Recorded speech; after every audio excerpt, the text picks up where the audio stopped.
Hey guys, welcome back to my channel. My name is Talani. If you are seeing me for the first time, make sure to hit that subscribe button. This video is a little bit different. As you can see, I am just chilling in my office slash studio slash makeup room. But I wanted to just quickly come on here and just have a little chit chat discussion about childcare. So I know I have a lot of moms that follow me, especially like here on YouTube and then even on Instagram. And I recently posted on my Instagram that we're in the process of getting an au pair. And I just wanted to discuss with y'all kind of our childcare journey because I feel like we've tried everything. We've done daycare, we did the live-in Nigerian nanny, we did, for a little while, like parents and stuff, like the first couple of weeks helping out, first couple of weeks of, having a newborn and all that. We did that. And now we are venturing into the land of au pair. So I guess let me start by why we are trying to get an au pair. Right now, the kids go to daycare, Monday through Friday. But with daycare, I don't know what it is. I feel like post-COVID era, which I can't really say because I didn't have kids in school or in daycare before COVID, but I do feel like post-COVID era, it's like any little thing, come get your kid. Your kid sneezes the wrong way, come get your kid. Your kid poops one too many times, come get. It's just like every little thing. It's like come pick up your kids, and it just started becoming very difficult for me in terms of like my schedule. I just not having control over my schedule started having negative impacts on my business and everything. So I was like, we gotta figure something out. And luckily my sister, she's actually been trying to convince me to go the au pair route for 2 years now, probably. Yeah, she has done au pairs for like 6 years now. She has 3 kids and she's had amazing experiences with all of her au pairs. She's had 3 now. And so yeah, I finally just like I finally just gave in and was like, yeah, let's go ahead and do it. The one thing that was I guess I was hesitant about the au pair thing, not only the live-in situation, but also the cost. The cost is pretty high. But the way the au pairs work, they are live-in, they come in, they're anywhere between 18 and 26. And there's so many different agencies in the US that, have au pair programs. I actually went through 3 different agencies. I looked at Culture Care. I looked at, actually 4. Well, I guess 3, because Expert Care, they weren't doing it right now. So I looked at Culture Care, Aupair Care, and Au Pair in America.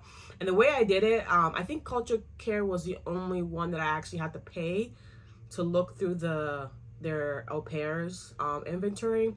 But either way, I went through each of them and looked at the list of the au pairs that they had on there, and then, interviewed the au pairs. And basically, whichever au pair I liked the best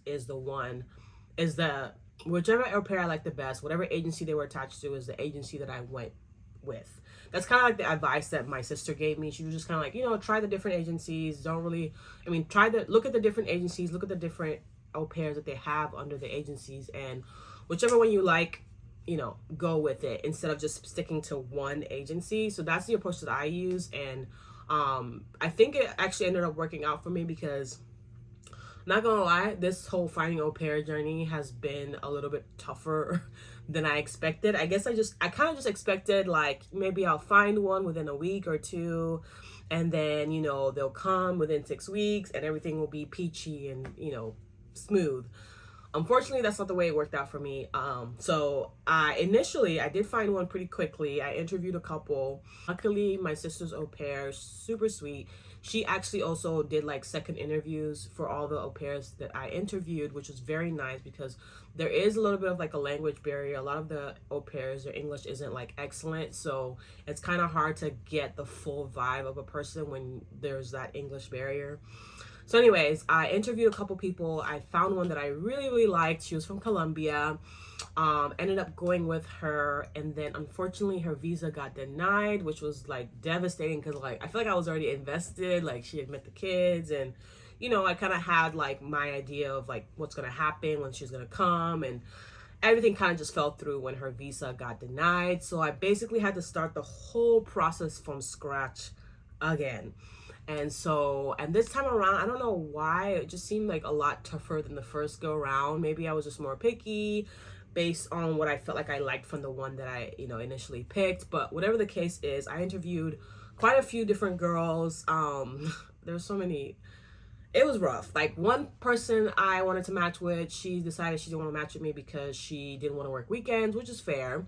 Another one that I wanted to match with, she decided she didn't want to match because she had a cousin that lived in the same state as another family, and she wanted to be close to the cousin. Fair enough. That didn't work out. There was one girl I was interviewing that I got feedback later on from the coordinator that, like, she wasn't in. So with the Aupair program, there are some au pairs that are already in country. They might be, either looking for a rematch from a family, or maybe they've completed their first year and the family is no longer wanting to continue the second year. Maybe they're leaving the program. Whatever the case is, there are some au pairs that are already in country. So at some point, I decided that was a route that I wanted to go with, especially for my first au pair.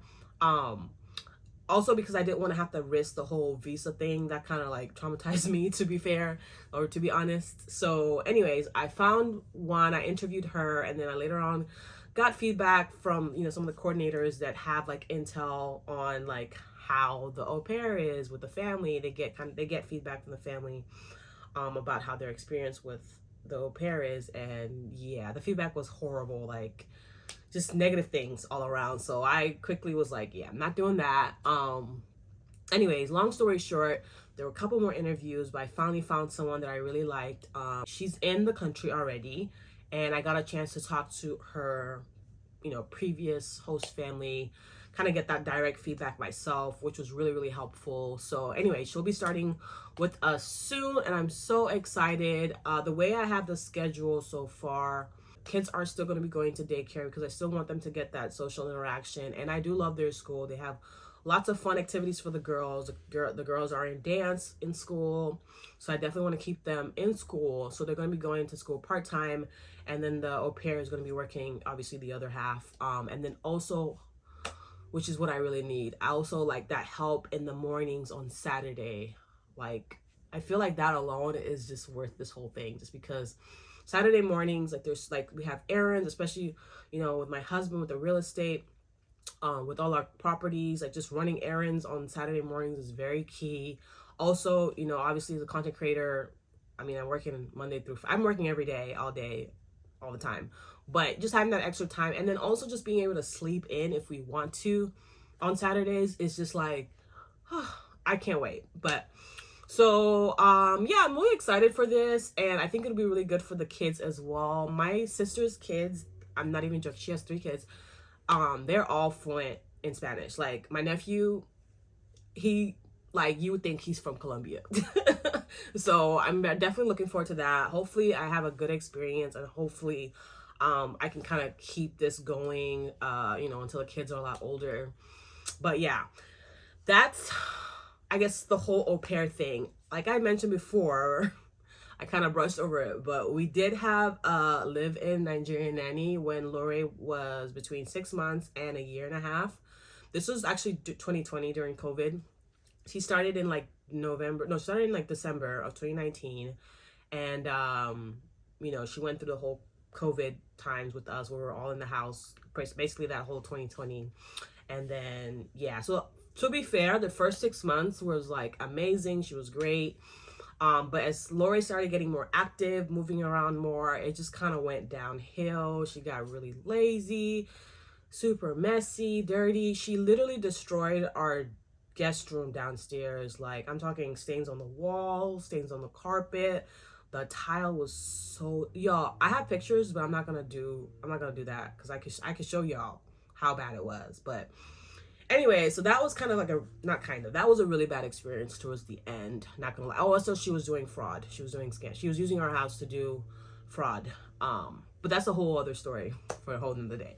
Basically, it was hell. So yeah, The thing with the live-in nannies, and specifically Nigerian nannies, I feel like it's very hit or miss. Even the au pair thing is kind of hit or miss. Although I feel like you have a greater, um, I feel like you have a greater chance of having a good experience with an au pair. To be fair, just because of how the system works, with the Nigerian nannies, especially the older Nigerian, it's just it can be hard. But I do know some people that have had amazing experiences with Nigerian nannies. So it's not to say like don't ever get a Nigerian nanny if you're Nigerian or whatever culture you're from.